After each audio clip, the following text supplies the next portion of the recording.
ইরানকে কেন্দ্র করে চলমান সংঘাত থামাতে নতুন কূটনৈতিক উদ্যোগ হিসেবে ইসলামাবাদের 4 দেশের পররাষ্ট্রমন্ত্রীদের বৈঠক অনুষ্ঠিত হয়েছে। তবে আলোচনা শুরু হলেও ইরান, যুক্তরাষ্ট্র ও ইসরায়েলের মধ্যে সংঘাত এখনও অব্যাহত রয়েছে। 1 মাস ধরে চলা এই যুদ্ধে আঞ্চলিক স্থিতিশীলতা যেমন ক্ষতিগ্রস্ত হচ্ছে, তেমনি এর প্রভাব পড়ছে বৈষয়িক অর্থনীতিতেও। 2 দিনের এই বৈঠকে তুরস্ক, সৌদি আরব, মিশর এবং পাকিস্তানের প্রতিনিধিরা অংশ নিয়েছেন। সংশ্লিষ্ট কর্মকর্তারা বলছেন, যুক্তরাষ্ট্র ও ইরানকে সরাসরি আলোচনায় বসাতে এটিই এখন পর্যন্ত সবচেয়ে সমন্বিত আঞ্চলিক উদ্যোগ।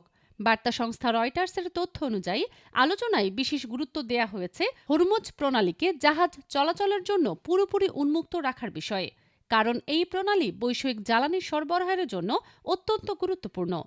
প্রথম দিনের বৈঠক শেষে পাকিস্তানের পররাষ্ট্রমন্ত্রী ইসহাক দার জানান, মধ্যপ্রাচ্যের চলমান সংকটের দ্রুত ও স্থায়ী সমাধান খুঁজতে সম্ভাব্য উপায় নিয়ে আলোচনা হয়েছে। পাশাপাশি যুক্তরাষ্ট্র ও ইরানের মধ্যে সরাসরি সংলাপের সম্ভাবনাও গুরুত্ব পেয়েছে। বৈঠকের আগে পাকিস্তানের প্রধানমন্ত্রী শাহবাজ শরীফ এবং ইরানের প্রেসিডেন্ট মাসুদ পেজেশকিয়ান প্রায় 90 মিনিট ফোনে কথা বলেন। 5 দিনের মধ্যে এটি ছিল তাদের দ্বিতীয় আলাপ। আলোচনায় মূলত উত্তেজনা কমানোর বিষয়টি গুরুত্ব পায়। ইরান জানিয়েছে, যুক্তরাষ্ট্রের সঙ্গে আগের আলোচনাগুলো বিশ্বাসের ঘাটতি ছিল বড় বাধা। পেজেশকিয়ান অভিযোগ করেন, পারমাণবিক আলোচনা চলাকালীন সময়েও ইরান হামলার শিকার হয়েছে, যা যুক্তরাষ্ট্রের অবস্থান নিয়ে সন্দেহ তৈরি করেছে। তাই সরাসরি সংলাপের আগে আস্থা তৈরির পদক্ষেপ জরুরি বলে তিনি উল্লেখ করেন। এই বৈঠক হঠাৎ করেই নয়, এর পেছনে রয়েছে ধারাবাহিক কূটনৈতিক প্রক্রিয়া।